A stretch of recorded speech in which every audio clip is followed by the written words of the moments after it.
Nothing says new money louder than someone desperately trying to pull off that old money vibe. This facade usually ends up as a hilarious and sometimes cringeworthy spectacle. Today, I'm going to dive into those common mistakes that new money makes when they think that they can buy elegance. So buckle up because this is going to get good. Number 1, the designer logo overload. Alright, let's start with the most classic mistake. The designer logo overload. We've all seen it. Someone trying to flex their newfound wealth by wearing every designer label they own all at once. Picture this. Gucci jacket, Louis Vuitton bag, Balenciaga sneakers, and a Rolex peeking out from under their sleeve.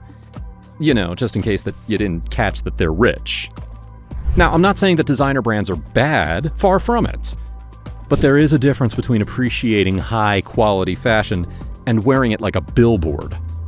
Old money understands that elegance is about quality, not quantity.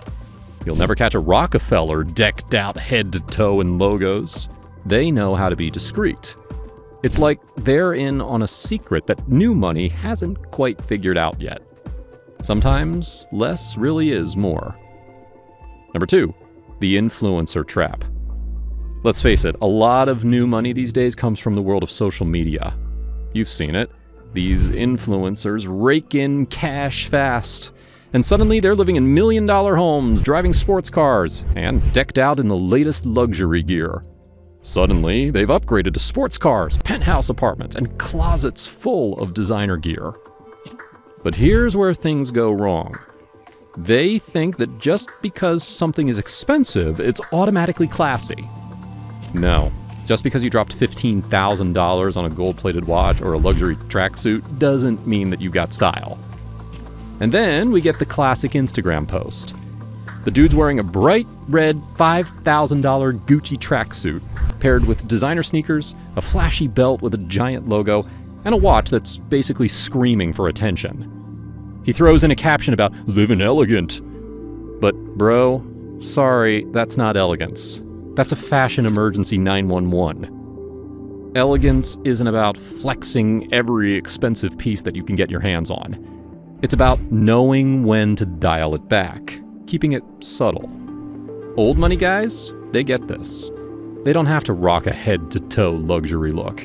Instead, they stick with tailored suits, classic loafers, a watch that speaks of craftsmanship rather than bling. They wear timeless pieces that hold value, not trend-chasing items that'll be outdated by next season. But new money sometimes feels like that they have to scream, "I'm rich," from the rooftops. And that's the thing. True wealth doesn't need to be loud. Number 3, more is better mentality. Here's another classic mistake, the more is better mentality. New money tends to think that if they can afford more of something, they should buy more of it. So instead of buying one stunning piece of jewelry, they'll wear 5 huge rings, 2 bracelets, and a necklace so big it could double as a chandelier. This more is better mentality extends beyond fashion to their parties. Picture a new money bash, where the bar is stacked with $1,000 bottles of champagne, caviar on gold-plated trays, and napkins that look like they were designed by Louis Vuitton himself. You're almost afraid to touch anything. It's flashy, it's a lot, and it screams, look at how much we can afford. Old money events, totally different ballgame. Take someone like Prince Charles or any of the British royals, for example. When they throw a gathering, the style is intentional and classy. You'll get a thoughtfully chosen wine, the best whiskey, and a perfectly curated menu. It's never about how much was spent, it's about the taste and selection. Old money knows that showing off your taste is about what you don't do. Number 4, new money faux pas. And here's one of the most entertaining moves that new money guys tend to make. Trying to rent a lifestyle that they can't actually afford. We all know the stories of influencers flexing with rented Ferraris, leased designer outfits, and Airbnbs that are strictly for show, all to build that illusion of luxury for the gram. They're creating this facade, putting on the whole act. Designer bags, sports cars, private jet, trips. while the real wealth might be miles away. But it's a little like putting premium gas into a car that has no engine. There's no power behind it. It's the kind of wealth that only exists when the camera's rolling. Old money, on the other hand, isn't here for photo ops. You won't see them meticulously setting up the perfect shot because they're busy enjoying their estates, family heirlooms, and investments that they're proud to actually own. So while some are out there curating illusions, old money is just living quietly in their estates, investing in classic cars that won't lose value, and enjoying a brand of wealth that doesn't need to make a public appearance. Number 5, the curse of trend chasing. Another classic new money pitfall? Chasing trends like they're limited edition collectibles.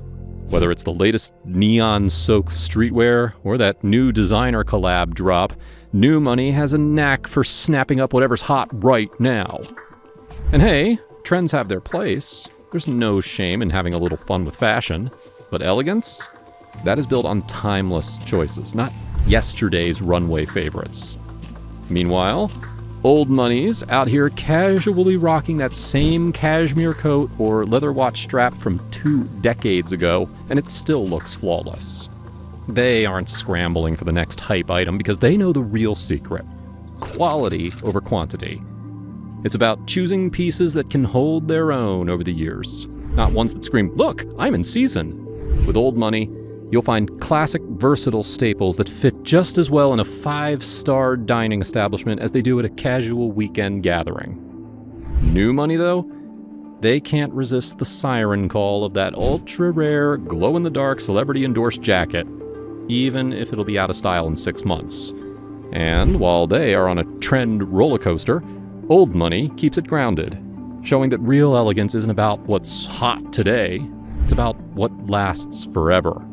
Number 6, being expensive versus being refined. Here's the real kicker. Just because something's expensive doesn't mean it's refined. You can buy the most luxurious, high-end item out there, but if you lack taste or class, it's just, well, expensive. True elegance is about knowing what works for you, understanding quality, and most importantly, having the confidence to ignore passing trends. Let's take a look at some celebrities who chase the new in everything. New cars, new homes, new wardrobes each season. It's all about the next flashy upgrade. But old money? They're often living in family homes that have history and character, places passed down through generations. Their surroundings hold stories, not just price tags. Their taste reflects stability, history, and a kind of sophistication that money alone can't buy. That's the difference. New money sometimes falls into the trap of thinking wealth means constant novelty, while old money values what lasts. And number 7, elegance is an attitude, not an accessory. Here's the thing about elegance. It's not just about a price tag or a designer label. It's about how you present yourself to the world, from your confidence to the way you engage with people. Think about it this way. Old money knows that elegance can't be bought. It's about authenticity, an attitude that speaks without saying a word. That kind of poise, it's built over time, passed down, and polished through generations. They are not after the latest trend or craving the next flashy it item because they don't need to prove anything. Their family heirlooms, classic suits, and tasteful homes say it all. New money? Often, they're trying to find that sense of style, but sometimes they end up mistaking attention-grabbing for elegance. You'll see them constantly on the hunt for what's new and exclusive, only to realize that true refinement has little to do with the latest designer drop. Real elegance takes knowing when to walk into a room without needing to announce your presence. It is the understated yet undeniable impact of confidence, simplicity, and a strong sense of self. After all, if elegance were easy, everyone would buy it. But it's one of those things that you have to cultivate and embody. It's a style that isn't about trends, but is about timeless choices, substance over the surface, and knowing that real wealth and class don't need to be flaunted. True elegance is a quiet legacy, something you pass on, something that lasts, and above all, something that can never be imitated. All right, that's a wrap. So what's the takeaway here? Elegance isn't about how much you spend. It's about what you represent. You can't swipe a credit card for sophistication, and no designer label will magically buy you refinement. So, how are you planning to become more elegant? Let me know in the comments down below, and I will be sure to respond to every single one of you. Like and subscribe if you love old money elegance and understated fashion. And if you don't subscribe, it means I'll just have to wait another day to onboard you. Catch you next time.